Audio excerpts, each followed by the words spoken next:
Yang selanjutnya kulli nabi dalam hadis yang lain, ana wa kafilul yatim kahadha, lengan urang yang tanggung udep anak yatim, walaupun kan anak draw, walaupun kan keluarga, mereka memberikan kecukupan, memberikan kebutuhan kepada anak-anak yatim yang berada di sekeliling kehidupannya. Kahadha kulli nabi, lagenya fil jannah, dalam syurga.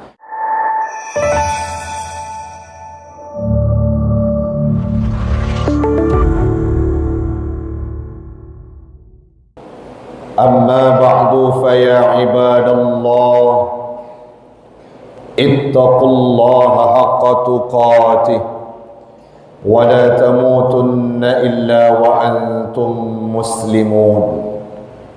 فقال الله تعالى في القرآن الكريم بسم الله الرحمن الرحيم ويسألونك عن اليتامى قل إصلاح لهم خير وإن تخالطهم فإخوانكم والله يعلم المفسد من المصلح. وقال النبي في الحديث أنا وكافل اليتيم كهذا. صدق الله العظيم وصدق النبي رسوله الكريم ونحن على ذلك من الشاهدين والشاكرين. إلهي أنت مقصودي ورضاك مطلوبي أعطني محبتك ومعرفتك. Jamaah sidang solat Jumat sekeyakinan seakidah yang kami muliakan, marilah di awal perjumpaan kita pada siang yang mulia ini kita memuja dan memuji Allah yang masih memberikan kita kesempatan untuk menikmati indahnya udara di awal tahun baru Islam, yakni 1447 Hijriah. Semoga Allah pula lah yang akan mampu membimbing, menjaga kita untuk senantiasa istiqamah dalam Islam, dan satu waktu kalaupun Allah mencabut nyawa kita dalam keadaan husnul khatimah, berbalut dengan kalimah la ilaha illallah Muhammadur Rasulullah. Salawat dan salam marilah sama-sama tiada henti, selama ingat orang yang ingat, selama lupa orang yang lalai. Semoga selama itulah salawat dan salam kita senantiasa tercurahkan kepada Habibina wa Maulana Muhammad sallallahu alaihi wasallam, seorang Nabi yang sangat cinta kepada anak yatim, fakir miskin, dan seorang Nabi yang sangat dermawan, mampu memberikan hartanya, lebih dermawan, lebih pandai, lebih banyak, lebih hebat daripada angin yang berhembus dalam kehidupan kita.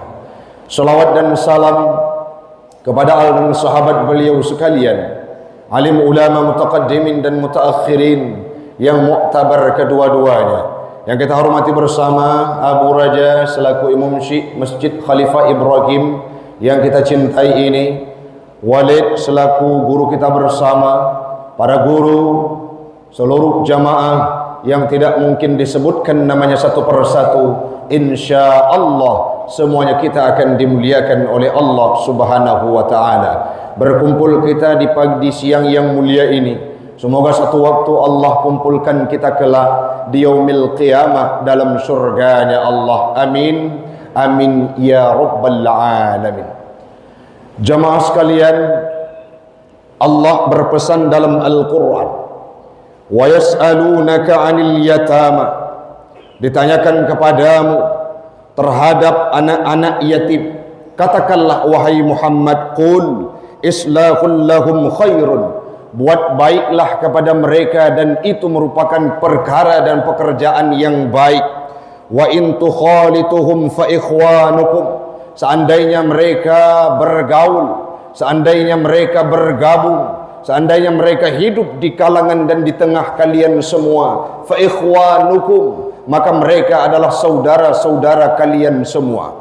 Yang selanjutnya Allah menutup ayat tersebut dengan kalimat wallahu ya'lamul mufsida minal muslih. Allah akan mengetahui siapa-siapa orang yang mengerjakan kebaikan, orang-orang yang mengerjakan keburukan, orang-orang yang melakukan kebaikan, dan orang-orang yang melakukan kejahatan terhadap anak-anak yatim tersebut. Yang selanjutnya yang perlu kita pahami jamaah sekalian, pesan yang tertuang dalam firman Allah tersebut memberi pesan kepada kita bahawa bagaimana kita harus peduli, mengingat dan membayangkan, memperhatikan kehidupan para anak-anak yatim, lebih-lebih mereka yang terlunta-lunta dalam kehidupan, tersudutkan dan terpojok, bahkan ada di antara mereka yang terisolir dari kehidupan kita jamaah sekalian. Nah, anak-anak yatim yang kadang-kala udip di tengah gedanya, dia diberikan nyawa oleh Allah Ta'ala, dia diberikan fasilitas hidup untuk beribadah, namun ada satu hal yang kurang saat mereka bergaul bersama manusia yang lainnya, seolah-olah kadang-kala anak-anak yatim yang teim tidak bisa berkata apa-apa. Mereka hadir di tengah masyarakat dengan kondisi orang tua laki-lakinya sudah kembali kepada Allah, dan itu bukan pilihannya. Seandainya huranyo tertanya anak yatim, hainya ikah puna keharap ayah kemeninggal, pasti mereka akan menjawab, tidak, kami ingin merasakan bagaimana indahnya kehidupan seperti kawan-kawan kami.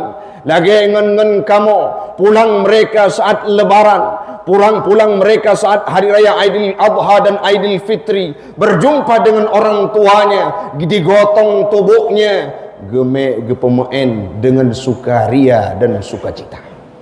Sedangkan yang dirasakan oleh anak yatim, mereka hilang sosok ayah.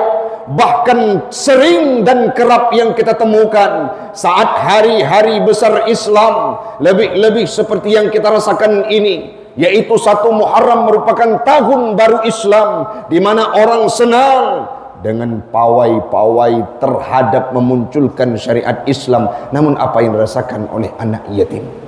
Mereka terisolir, tersudutkan, kadangkala hanya merasa senang lila mudip. Anak yatim ronyo urung si lun, yang lun tume bukan cerita rekayasa. Lun wo i'tikaf di masjid yang mulia ini, tepatnya pada malam 27 Ramadan.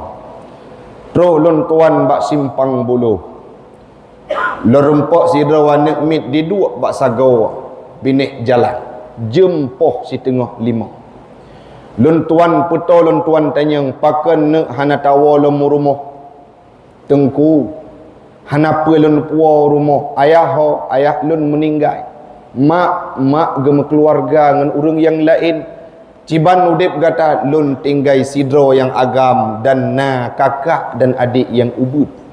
Jadi pakan mentang di luar kebu sawu hana mampu pajuh hulam. Jadi kalau saya tidak menemukan makanan, dia tidak meminta, hanai lake, hanai minta sedekah, idu ke droi bak sago. Tapi saat datang kami menanyakan, dia berbicara, pakan man hana tamlake halun tu juga. Tapi lun harap semoga Allah memberikan mukjizatnya, kelebihannya, keberkahannya, sehingga lepak lun puo makanan kepada keluarga ado dan kakak lun. Lun surung peng lun jo urung si lun, seketika dia membeli nasi membawa pulang ke rumahnya, dan itu dirasakan bukan hanya pada malam tersebut. Si bulan Ramadan dengan imita makanan untuk bisa hidup melewati pahit pekik retirnya kehidupan mereka. Baru sidro golong le kibang ke nasib-nasib anak yatim di matang kulinya, yang kadang-kala tanya wate tajangan honda mata tepat hanta tem ukalan wingan unun, nak mit yang kaitan de murau-rau, nak mit anak yatim yang kadang-kala perutnya kosong, yang kadang-kala wate tanya hainga ika padum ga ka pajuh bu siuro. Memang tradisi dan budaya kamu tengku kamu pajuh bu siuro nyen menyona. Kenapa? Orang tua kami sudah kembali ke hadirat Allah. Nah, cerita li sidro anak yatim yang karaya, ipegah tengku lun senang hudip, kadang-kala mampu lu minta rezeki, tapi sabuh kalimat yang membuat hati saya pilu dan merasa sedih. Wateikun li adolun yang mentengubut kondisi kamu hana li ayah. Pakan Wate uro-uro raya anak mit yang gepuo baje. Geteji singkut si mak megak. Bahkan ada di antara mereka yang hidup berdampingan dengan rumah kamu. Tiba-tiba getagun si masak putih, masak merah, getet engkut si panggang. Ipa bae. Icum liado kamu ikun bang. Menyelegenyo udip tanyo pit. Lung kusetet mak ngen ayah menteng bah mati ilung. Ada anak yatim yang berkata demikian. Kenapa? Karena mereka merasakan bagaimana pahit, pekik, retirnya kehidupan. Hilangnya tangan-tangan yang mampu mengulurkan, yang mau memberi terhadap kehidupan mereka. Atanya kurang lebih 26 tahun kagak praktekkan di Matang Kuli, khususnya di Kemasjidan Khalifah Ibrahim. Nyo wasiat, nyo harapan bek sampo putuh hurung siilun. Wate pegat pengumuman le panitia masjid, sumbangan yang terkumpulkan untuk santunan anak yatim sekian. Nyena anak yatim yang hadir idenga bak cerobong masjid, bak tiploh Muharram mentu di Masjid Khalifah Ibrahim. Tanyo na rezeki, tanyo na urung si, yaitu urung-urung yang mau menyumbangkan hartanya diberikan kepada kita. Nyo lon dengar ton yang kau liket lon tuan hadir sama momentum seperti tahun ini, tapi beda kasus urung si lon adun ado yang lon tuan muliakan. Orang nyo lon dengar pengumuman baru 100 juta wate 3 minggu tu, yang kau liket katruk 200 juta tu geberi kepada anak yatim yang mereka terlunta-lunta dalam kehidupannya. Maka orangnya manteng nawate 3 minggu tu untuk kita korbankan hartanya. Rasul berpesan dalam hadisnya, sabak rumah yang mana dalam rumah tersebut na anak yatim, yang mana anak yatim tersebut diperbuat baik oleh penghuni rumah tersebut. Orang-orang yang na dalam rumahnya gehira anak yatim, orang-orang yang na rumahnya gesatah anak yatim, orang-orang yang dalam rumahnya peduli terhadap kepada anak yatim, tidak pernah merasa kurang dalam kehidupan anak yatim, menyelaginya sebuah keluarga untuk menjaga seorang anak yatim. Itulah rumah terbaik, kata Rasulullah dalam hadis bersumber dari Abi Hurairah. Malah sebaliknya, nah sebuah rumah yang paling buruk, nah anak yatim di dalam, tapi mereka disudutkan, dipojokkan, didiskriminasi. Hana getim permun geabaikan, bahkan kerap kalimat-kalimat sumpah serapah hadir dalam kehidupan anak yatim yang dalam rumahnya. Nyan adalah rumah paling buruk gepegah ni Nabi. Orangnya menyana anak yatim dan kalan kebatan, tapi lihatlah apa yang dia emban, bagaimana bebannya. Maka tugas moral dari kita adalah untuk memberikan apa yang kita mampu kepada mereka. Yang selanjutnya gekeli Nabi dalam hadis yang lain, ana wa kafilul yatim kahadha, lengan urang yang tanggung udip anak yatim, walaupun kan anak draw, walaupun kan keluarga, mereka memberikan kecukupan, memberikan kebutuhan kepada anak-anak yatim yang berada di sekeliling kehidupannya. Kahadha gekuli Nabi, lagenyo fil jannah, dalam syurga. Nyokan rekayasa Nabi Muhammad yang terbit kalimatnya yang dijamin surga oleh Allah Ta'ala mengeluarkan kalimat tersebut. Bagaimana mulianya orang-orang yang mau menanggung beban anak yatim. Makanya adalah hal yang sangat mulia orang syi'lun. Galam tentena di tempat yang lain, galam tentena bak wilayah yang lain, yang mana diakomodir untuk kita menyalurkan harta kita tepat sasaran, yakni truk dalam perut anak yatim. Yang berikutnya yang perlu kita ingat, Allah nekun dalam Al-Quran di antara banyak-banyak ayatnya, wa anfiqu mimma razaqnakum, berinfaklah, bersedekahlah. Kerap dalam ayat-ayat perintah sedekah, perintah untuk berzakat, dan perintah-perintah untuk mengeluarkan harta berinfak di jalan Allah gesandingkan dengan kalimat mimma razaqnakum. Pemakna tajuk sedekah legata, tak infak harta legata, tajuk bantuan legata, tabri kontribusi terhadap agama legata fi sabilillah kepada anak yatim fakir miskin. Mimma razaqnakum, daripada rezeki yang kalung ju. Kalimatnya je kepukulan bagi danyo puatra tengku. Allah yang juk rezeki ke danyo. Guyu titipkan li Allah Ta'ala apa yang kali gejuk katanya. Guyu singgah, guyu bersedekah puatra yang kali dititipkan atas tubuh katanya. Pakan ronyo li katanya kriat. Dalam ayat kepegang mimma razaqnakum, Allah yang juk rezeki pakan ronyo li katanya seolah-olah harta yang dalam tubuh dra tu. Harta yang dalam kehidupan kitanya seolah-olah itu milik kita pribadi, bukan dihadirkan oleh Allah Ta'ala. Ingat, wa anfiqu mimma razaqnakum, juk rezeki bi infak daripada yang kali lun beri ke Allah Ta'ala. Binasa karun nurung syi'lun adun ado yang lun tuan pemulia saboh penyebab karena harta kaitan mong dalam hati karun.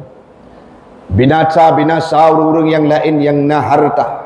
Saat harta itu sudah masuk dalam hatinya, saat itulah mereka fa'adlama akan mampu mendolimi dirinya dan dolim kepada Allah Ta'ala. Dan itu dipraktikkan terjadi dalam kehidupan karun.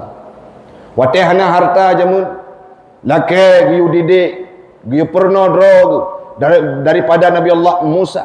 Wateh kajut harta lung milik lung kele milik Allah Ta'ala, sehingga fa'adlamahu, dengan harta tersebut Qarun mendalimi zalim kepada Allah Ta'ala, disampaikan oleh Imam Al-Qurtubi dalam tafsirnya.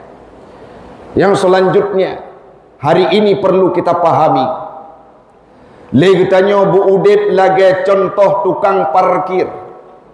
Kadang-kala kita contoh ba urung-urung yang kan memang berada di majlis ilmu, bagaimana filosofi dan analogi dari ibrah kehidupan mereka. Tidak ada satu tukang parkir pun ronyo menyatakan masa gedang ba'ura pekan yang nadi ke masjidan Khalifah Ibrahim Matangkulinyo, truk motor diparkir dari motor yang paling rendah Avanza bahkan sampai Alphard. Tidak pernah kita melihat tukang parkir itu busung dadanya, congkak dan sombong berjalan laga orang kaya. Tidak pernah.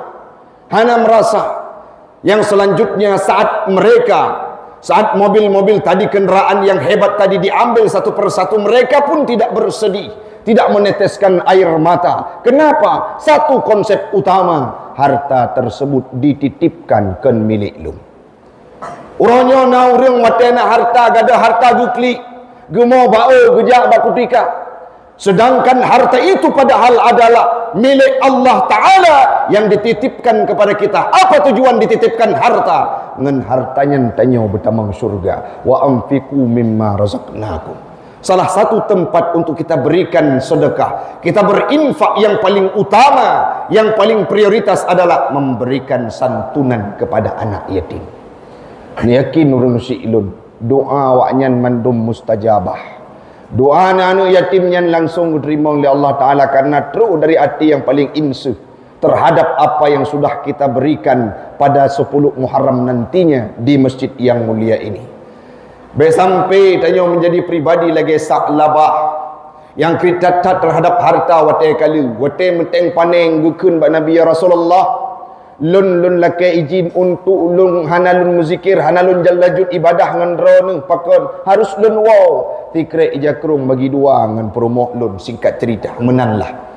Yang selanjutnya katanya puatra doa gata lun berdoa ke gata yak sa'labah, lun berdoa ya Rasul berlebih harta lun tuat sehingga mangat lun ibadah di masjid bersama drawan dan sahabat yang lain. Necok kambing netitip li Rasulullah kepada Sa'labah. Sa'labah saat diberikan cobaan miskin, beliau gemar beribadah, memberikan sedekah, gemar beraktivitas kebaikan. Tapi waktu gejuk cobaan terhadap kaya, gejuk harta. Saboh kambing metamah siplu jet ke mertuh boh waktu nyan kajaring masjid. Hanali hadir ke masjid, hang getem li peduli kepada orang-orang yang berada di sampingnya. Kadangkala kita harus melihat dari contoh tersebut supaya kita tidak terjebak ke dalamnya. Kadangkala naurung yang watai gasin jemaat sedekah, watai kaya kakriat. Watai gasin kana yatim mandum di rumah. Le takalan urung-urung yang kadangkala udip sederhana anak yatim ke peduli karena udip draw gepit, tapi watai kaya gada mata, menghijab mata untuk peduli kepada orang-orang yang terlunta-lunta. Bahkan menyana anak yatim yang lekai sedekah tengku Nabi sedekah bacut karena kamu hanapa pajuh cat uronyo gekun hai ilung jamun pep udepku Jemot ku minta rezeki ku usaha sehingga kaya oronyo baik laki-laki sedekah minta rezeki lagi lun laki. Kalimat tersebut didengar oleh anak-anak yang mereka belum tahu apa-apa dan tidak punya kemampuan untuk mencari rezekinya. Mudah-mudahan di tempat yang mulia ini dalam wate 3 minggu teuku urang Syiklun Bandung lagi yang akan mampu hadirkan keindahan dalam kehidupan anak yatim yang mereka sudah menunggu dan menjadi tradisi dan budayanya baik tanpa kendu baik tanpa lagi tanya tapi yuk jalankan sampai kapanpun waktu yang tidak pernah ditentukan, karena ini adalah sebuah kelebihan yang dihadirkan oleh Allah Ta'ala. Ngauriung gede sedekah hana tempat li, tapi uronyo tanyo nah sabok wadah yang menampung segala kontribusi sumbangsi katanya harta katanya yang mana dia akan saksi di yaumil qiyamah, mulai dari alam barzakh wadah katanya oleh Allah Ta'ala dari panai hartanya hotame tak jawab lagi katanya ya Allah long minta hartanya dengan hala long juk ke anak yatim yang nah di Masjid Khalifah Ibrahim, sehingga siksaan daripada para malaikat tidak akan mengena tubuh kita karena dilindungi oleh harta. Semoga harta katanya akan disaksi di yaumil qiyamah. Pada katanya oleh Allah Ta'ala kiban kata pelaku hartanya dijawab long pernah ketitipkan dalam perut anak yatim, long pernah singgah dalam perut anak metui, long pernah jet ke bajai-bajai anak yatim yang disuk bak uro-uro megah dalam pembesar hari Islam. Orangnya Nabi peluang untuk lindungi segala orang-orang yang sudah memberikan kontribusi dulunya. Mudah-mudahan bermanfaat urang Syiklun Bandung. Harapan kita semoga terwujud sebagaimana cita-cita dan berlancar, bermaksimal acara santunan anak yatim bak 10 Muharram. Takalan dari wajah-wajah anak yatim sebanyak leher tukdro yang berkumpul di Masjid Khalifah Ibrahim ini dengan wajah-wajah penuh keceriaan, hilang kesedihan, tidak pernah terbayangkan jamun ni rasa lewanyan hanayah uronyo terus bak 10 Muharram di Masjid Khalifah Ibrahim lagi hadir sosok ayah kembali dalam kehidupannya karena ada orang-orang yang peduli kepada mereka. Mudah-mudahan bermanfaat bagi pribadi ulun tuan dan umumnya kepada jemaah sekalian. Waktulah yang telah membatasi kita. Insya Allah di lain kesempatan kita akan berjumpa kembali.